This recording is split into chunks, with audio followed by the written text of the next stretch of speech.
મારે હું સીધો આ બધો હરિનગરથી સીધો આવતો હતો મારા રસ્તા ઉપર, એ અંદરથી સોસાયટીમાંથી નીકળી એટલે ડાયરેક્ટ રમફાજ મને ઉડાવી નાખ્યો. મેં કઈ આ મોટી એ લગભગ 50-30 સ્પીડમાં હશે. મને મારી ગાડી આ તું ડૂબાઈ ગઈ છે ને હું ફેંકાઈ ગયો જાતે. હું બચી ગયો, ફેંકાઈ ગયો એટલે. અરે હું ચા બનાવતો હતો અને આ કાકાની ગાડીની બ્રેક જ ના લાગી, સીધી આવીને મારી લારીમાં ઘૂસી ગઈ ગાડી. જરીક હું પાછો ભાઈને ઊભો હતો આ મારા રામ રમી જતા આજે. પણ એ સદનસીબે સારું તો હું લારીની બાજુમાં ઊભો હતો એટલે હું બચી ગયો, નહીં તો લારીની જોડે હું બી ખલાસ થઈ જતા આજે. નુકસાન તો 50-60 હજારનું છે જ ને, આખી લારી તોડ નાખી છે. તો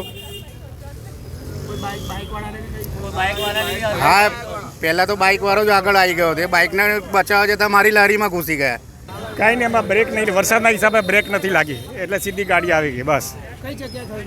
આ શું જગ્યા તો છે અહીંયા, એરિયો આ છે ને, તમે એરિયો લખી લો, તમે જુઓ છો ને.